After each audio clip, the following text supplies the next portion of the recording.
Well, joining us now to speak on the updates is Ethiopia political analyst and senior lecturer law at the University of KEELE, Dr. Awol Allo. Awol Allo, glad to have you join us on the program.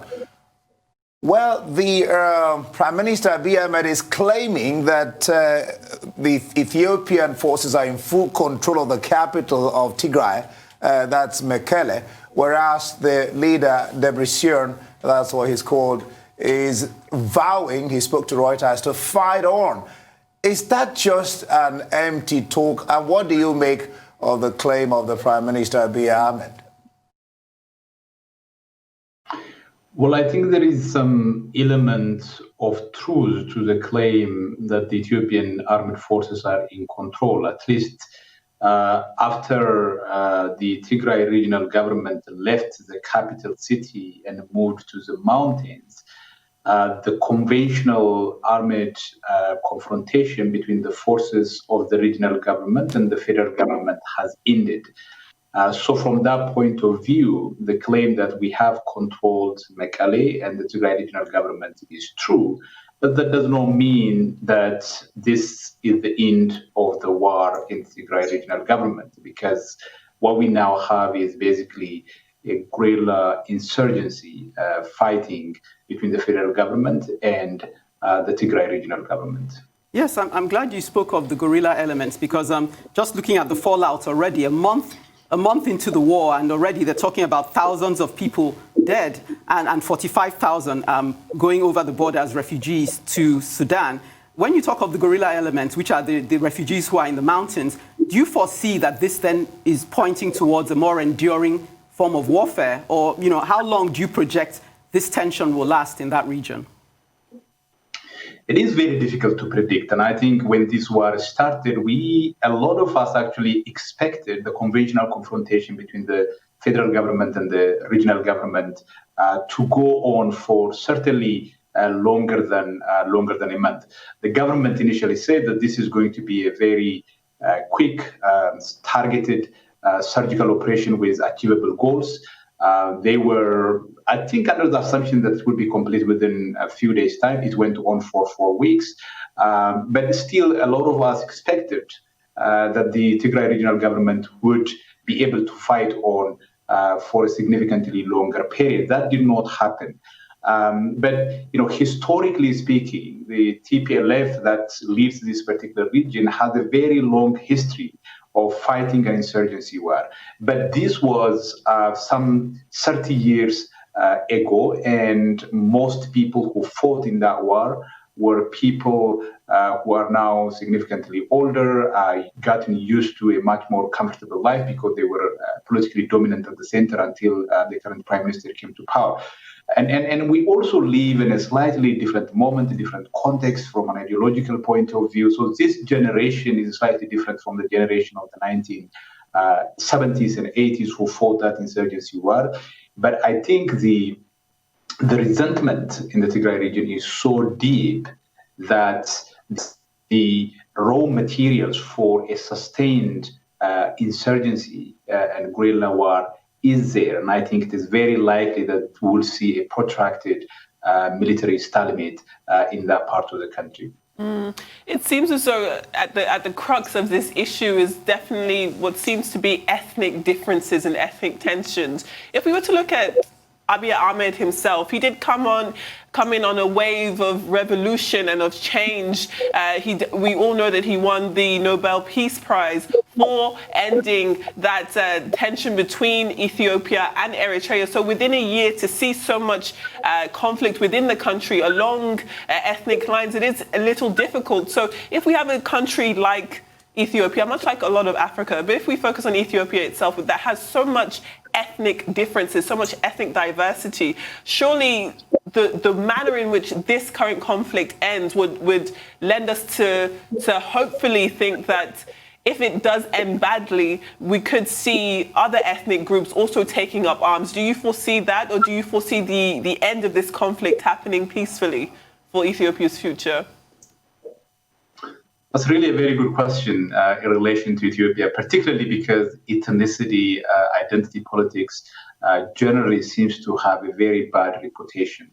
But I think what is important to understand is Ethiopia as a country is a country of multiple ethnic groups. It is a country with a history of empire, and these multiple ethnicities were held together by force. They were integrated into the Ethiopian state through violence, and there is a history of marginalization and exclusion that is indexed to ethnicity. And that's why the current system that we have, what we call a multinational federal system, creates regional states along linguistic and ethnic lines. And that is primarily intended to address the fundamental political question of autonomy, self-rule, self-determination that existed in the country for a long period of time. So, a lot of people, particularly those informed by kind of liberal worldview, consider ethnic-based system a problem. And I understand that identity-based political arrangements could potentially result in significant problems. But I mean, Ethiopian society and African society largely are tribal societies, ethnic societies, and it's important to recognize that that is how people understood themselves, how they perceive themselves. People care about their specific languages, specific cultures, and it's important to come up with a system that accommodates diversity, that provides for demands of self-determination. And that is true in Western countries. I don't know why it becomes significantly, such a problem in Africa. But if you look at a lot of European countries, from Belgium to Switzerland to the UK, demands for autonomy are respected, in some cases constitutionally, in some cases through other arrangements. So I think Ethiopia certainly is one of those countries with complex political arrangements, but that arrangement was necessitated by the actual realities that existed in 1991. And going forward, the best way to solve Ethiopia's problem is not trying to marginalize and undermine or somewhat run away from ethnic questions, but by trying to find a legitimate and constitutional mechanism to address those problems. Abiy Ahmed certainly came to power on the back of ethnic mobilization by the Oromo ethnic group, which is the largest ethnicity in the country, but also historically the most marginalized. They are currently dissatisfied, very unhappy with some of his policies. The Tigrayans obviously unhappy, and there are oppositions between those who want a multinational federal kind of system to continue and those who want kind of united pan-Ethiopian politics. And the pan-Ethiopian politics is basically, a language, a code word for the domination of a particular ethnic group that historically prevailed in Ethiopian politics. So it's important to find a middle way that addresses all those demands. All right, Doctor. Let me ask you this, maybe two questions. Why was it so, or why is it so, or maybe why was it so hard for the leaders of the TPLF to align with the Prime Minister's reform agenda, but instead insist on being Lone Rangers? Of course, that's the reason for this conflict.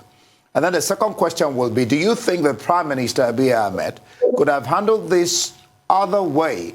Was it that he had no choice? He was left with no choice? I think the relationship between the Prime Minister and the TPLF was a relationship that started off on a very negative note, because TPLF was forced to relinquish power unexpectedly. It was a party that dominated Ethiopian politics for some 27 years. Representing a minority ethnic groups, but having an undeserved level of authority, and they did so with significant levels of violence and oppression.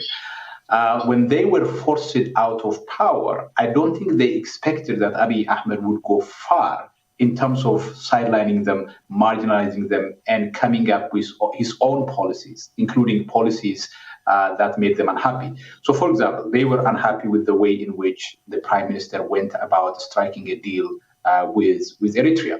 I believe that I think Tigrayans, as people who border Eritrea, should have been properly consulted.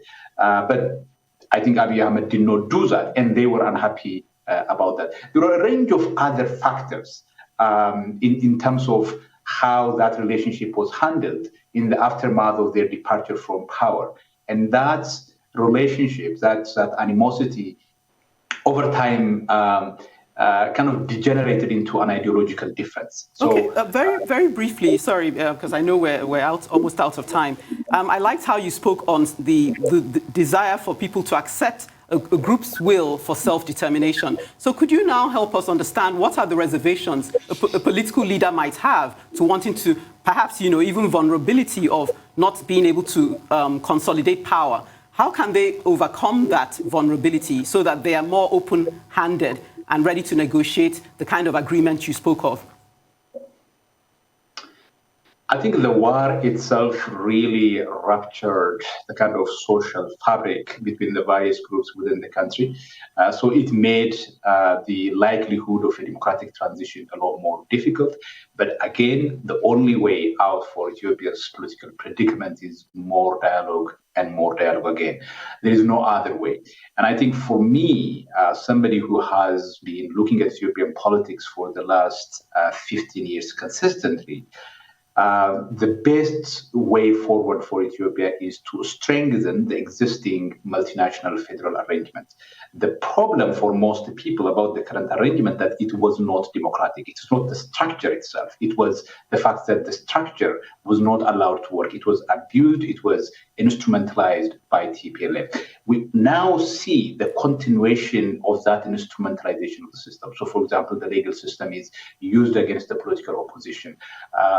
The central government intervenes in the affairs of regional government. If you have a federal system that is not democratic, I think what we end up having is the kind of problem that Ethiopia has.